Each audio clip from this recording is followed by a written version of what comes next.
لچند روزن دهاتی دخولا 4 سالن پارلمان عراق دب دعوی هتن ولدور دا سالیم جبوری سروک پارلمان عراق تو کنگره کار روزنامه بانی دا رونایی خسته سرکار و چالاکیان پارلمان عراق و تهدا باسی کارین کمیسیون بالای هلبجاردنان جیکر. سنتر راگهاندنا پارلمانی راپورت خو آماده کریه. بداتا رونای خستی سرجبهجه کرنا کارین پارلمانی اوین هاتینه بداو اینان جلای سروک و پارلمانتاران او با برسفدانا کارین تروریستی داخواست جگل عراق دکم پشکداری ده هلبجاردنان دا بکن هر بسا هشداری دین همی لاینان کود از کاروبارین کمیسیون بالای هلبجاردنان دا نکن. دور و کنگره دا سالیم جبوری آماجا پجماروان یاسایان کرد. که پارلمان عراق ده 4 سالن بوری دا پسند کرد بونو هر واسا باسی هماهنگی پارلمان و حکومت فدرال کرد. پارلمان نزدیکی 200 یاساین گرینگ پسند کردن. زیده باریجی دستالات که بسنور دا حکومته به مرام چاکسازی پالپشتی گشت کاران کرد. اوین به کار تروریستی و هاتبون گریدان هر واسا پارلمان به کار چاودری و باهنگی هشت کردن و آراسته کردن پرسیاران رابو.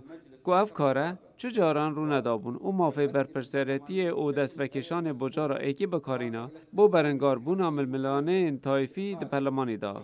جعالیه کندن و سروک پارلمان داخواست کرد که سلطان هاشم وزیر برگیری عراق رژیم پیشیدا بهت آزاد کردن.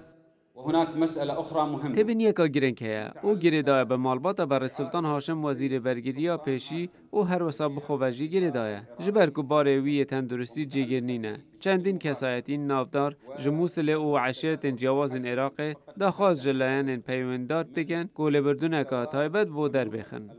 بو وگریان دوسیا هلبجاردنان و بو برجواندیا گشتی جبوری داخواست گل عراق کرد که پشکدایه هلبجاردنان دا بکنو هجوه پروسه بدیر نخن. دعوتي للشعب العراقي. داخواست جگل عراق دکم بو گارانکاری و درفت بگیرنگ ورگرن دا کو دو قناق داهتی دا به تناهی بجین او روژا 12/5 و کستکان اجتماعی در کون دا کنه نرین گل عراقی با پارلمانی هل بجیرن او گهنه دنوان دنگ نرینی اوین داخواست دکن که پشکداری ده هل بجاردنان دا نکن. 4 سال بورینو سروک پارلمان عراق باسی یاساین پسندگیری کرد. لچندین یاسا پلاویستی ماینه و جواره دنگ دانه لور باره گیران دکویت سرخولا دهاتی بو پسند که نوان یاسایان لبغدان زر عبدالله دنگی امریکا